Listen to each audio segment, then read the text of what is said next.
What is up, everybody? Welcome back to another episode on the Next Gen Geek channel. I'm, of course, your host, Darius, and woo boy, The Last of Us is officially over on HBO and HBO Max, and you know what this type of video is. We will be discussing and reviewing The Last of Us series, and I'm excited because, oh man, I have a lot to say.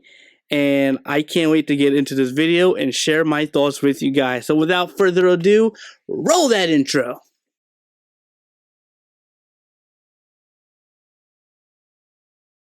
Okay, so one of the most popular video game franchises of all time, The Last of Us, has officially hit the small screen for all of us to view on either our mobile devices, at home on our 65-inch 4K beautiful screen TV, or on the computer on the go. And that is The Last of Us by PlayStation. And guys, this is a show, this is a property that is near and dear to my heart. I absolutely adore part one.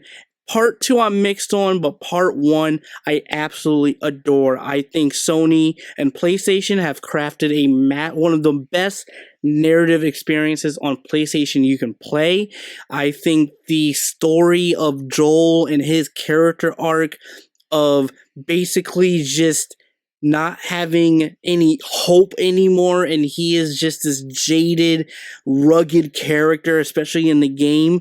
It is, oh man, it's so good. I absolutely, if you guys have not played the game, I'd still recommend playing the game, even if you watch the show, because there are some changes, but again, we'll dive into all of that. So my expectations going into this series was already at a very high, it was already really high because of my adoration towards the game and the story and the arcs and how Ellie and Joel combat each other and then eventually synergize is a beautiful thing to see, especially when you're playing the game.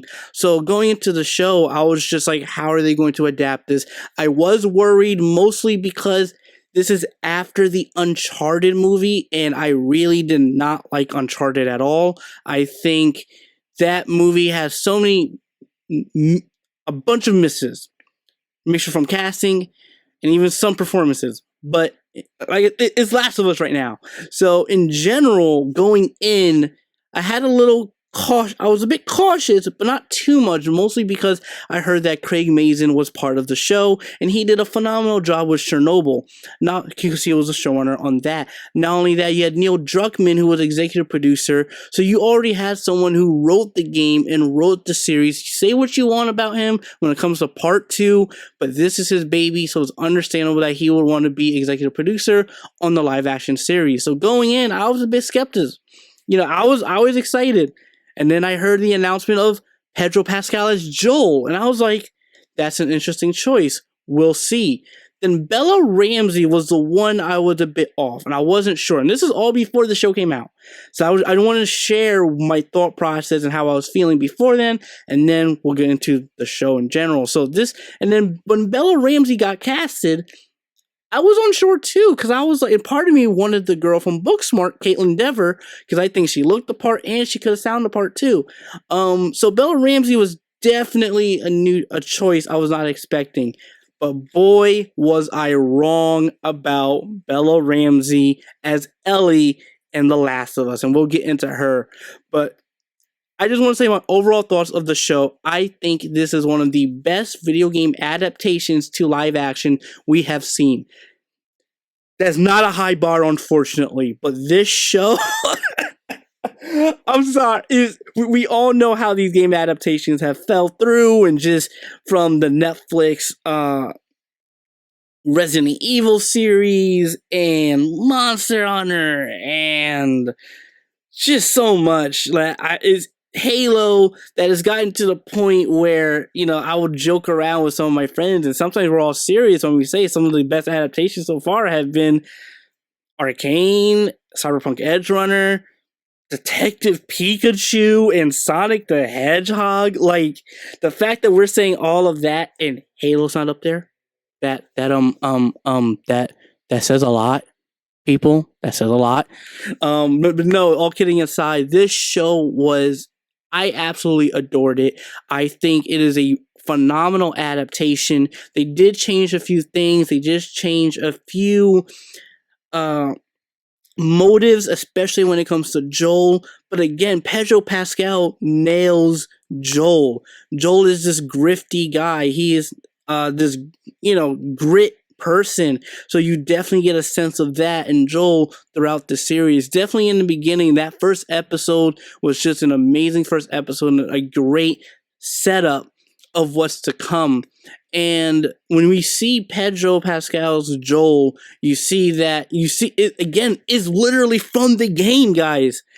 From the game. So this is for my gaming fanatics that know the game, especially in the beginning. It feels like it was ripped right from that.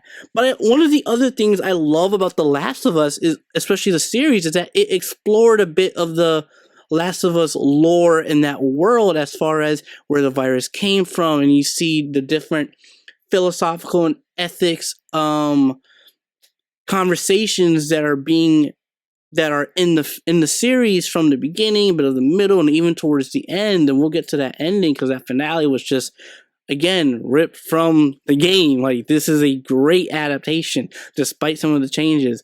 But in general, like Joel, you get a sense of who he is, what he lost, who he lost, and why he feels lost at the same time, and why Ellie is important to him, especially throughout the series and specifically towards the end.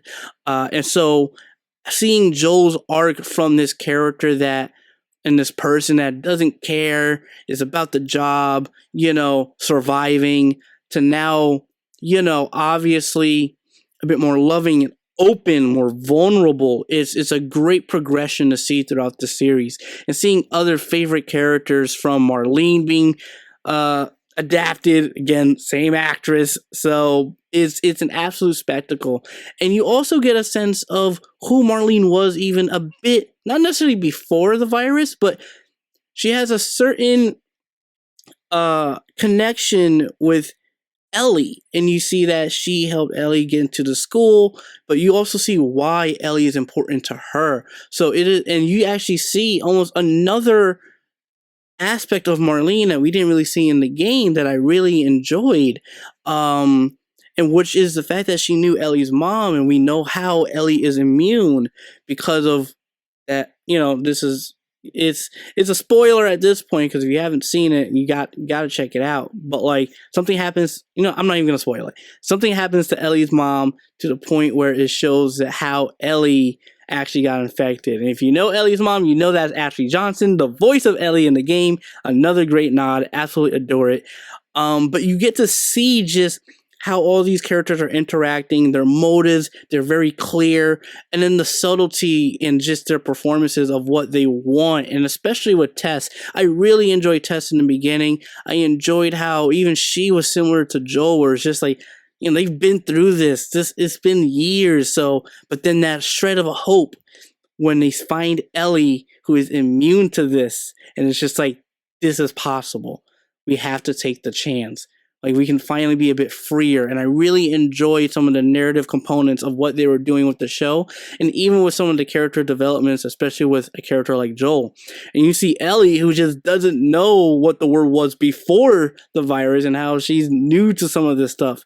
And it's interesting seeing how a character like Joel, specifically played by Pedro Pascal, because I think one of the great things with Pedro Pascal's Joel, and I think Pedro Pascal in general, is that he is so good at showing what he's feeling just through his facial emotions in the subtle ways that is just great. And you don't even have to guess, how he's feeling or even what he's thinking. And so seeing how he uses that alongside Bella Ramsey's very rash and energetic personality, and even, a bit rude, foul-mouthed, so to speak, it's interesting to see that dynamic play on the big screen. We've seen it in the game, but seeing it amongst actors, and you can tell Bella Ramsey, she's fucking Ellie. She's freaking Ellie. She nails the part, and especially with the episode of the cannibal. We all know him in the game. This mother, this guy, and you just see Ellie. And I liked how in the film version with the character of the cannibal character, where there's a certain line that is changed that is like, oh, you're an animal just like me, sort of like that whole dynamic, that whole exchange was just so well done. And again, this show is just a great show. You get a sense of motives, you get a sense of character, you get a sense of the world. The cinematography is on point.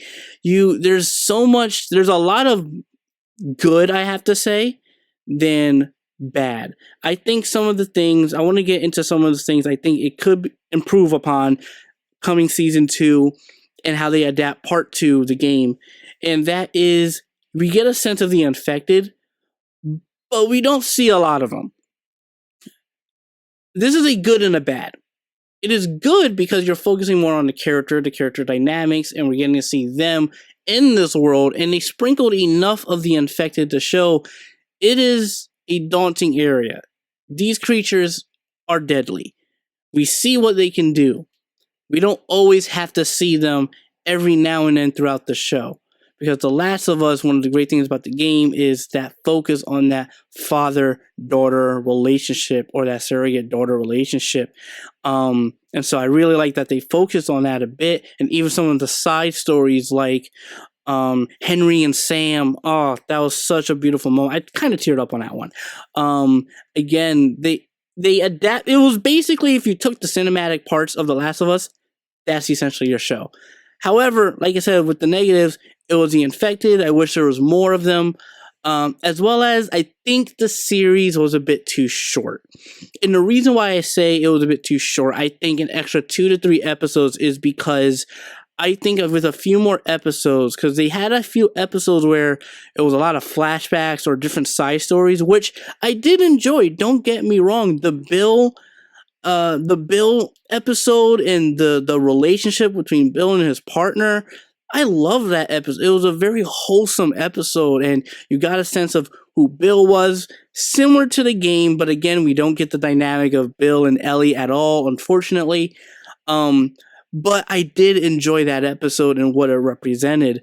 But so, like, in general, just when it came to when I say it was too short, I wished it was a bit longer for the sake of really getting these two actors, Bella Ramsey's Ellie and Pedro Pascal's Joel, a bit more time. I want to see their development a bit more, almost really see it almost as if they're father-daughter instead of maybe just partners. And not partners in a sexual way, no, but just, almost like a Batman Robin sort of thing. I wished there was a few more episodes to really solidify that, or at least really show it a bit more. Again, I think the episodes did a really good job jump-starting it, but I could tell in the later half of the season, the last 2-3 episodes, they were really trying to rush that. And that's because there are episodes dedicated to the DLC that we know, when Ellie reveals she's gay, and her interest in Riley and that relationship and what happened. The Bill episode, they definitely detracted a bit, so I do wish we had a couple more episodes just to compromise on that, just to balance that out. But again, this is all small things, at least to me, that when I look at the show in whole, great writing, cinematography, production value, performances across the board. You have Neil Druckman, who he is passionate about it, whether you like part 2 or not. It is his baby. It is his story. He knows this like it's the back of his hand. And you can tell the Easter eggs, everything they did within this to almost make it 1-to-1. And again, they made changes. And that's, when you look at the changes, I think it's okay because it doesn't fully detract from the story or the characters. And again, I think this show goes to show how to do a game adaptation properly and do it really well. And I hope a lot of other companies that are trying to do these game adaptations look at The Last of Us and look at what they did. Because here's two things that I think a lot of us fans have been saying when it comes to game adaptations, comic book adaptations, whatever it may be. You need to have someone who's passionate about the story, who's passionate about this property, who's passionate about the game, who's passionate about the lore that came before. And you want to have a talented showrunner, director, cinematographer to elevate this story and to portray it properly on the big or small screen. So you want talent in both areas, talent in game knowledge, passionate about it. You want that passion and heart, and you want someone that knows how to do it. And I think Craig Mazin and Neil Druckman are a fantastic combo in adapting The Last of Us into a series. And I'm happy it's a series instead of a movie. I know they're trying to do a movie, but now it's a series. I'm happy it's a series because we got to see this character development. And I think Last of Us in general, when you look at it, it is a character-driven game. It is a thematically driven and rich game when it comes to the father-daughter relationship, loss, grief, how we deal with those things in a world where these infected are insanely powerful and hard to get away from sometimes. So I really, overall, this show is absolutely stellar. I highly recommend it if you haven't watched it already. I think it goes to show what you can do with an adaptation, how you can do it well. Pay homage to not just the game, but also respect the source material and adapt it properly. Again, I have very little bad things to say about the show, mostly good, and I really did enjoy it. I'm curious about what they're doing for season 2. They have said they are making changes from the game in season 2 and in relation to part 2, because they are adapting part 2 now. So that is going to be interesting, because I know part 2 received very heavily mixed reception, if not more negative, when it came to narrative and story choices within that game. But overall, highly recommend seeing HBO and HBO Max's The Last of Us when you get the chance. It was an absolute spectacular show. I adore it. It was full of tension. It was full of horror, full of heart, full of life. For a show that is set in a dramatic and a post-apocalyptic, is very colorful too, and I really like that. And I like that approach as well. Again, I highly recommend this show. Go check it out when you can. And again, I'll see you guys in the next video. And of course, don't forget to like, share, and subscribe if you like this video. And let me know what you thought about The Last of Us in the comment section below. I'll see you guys in the next video.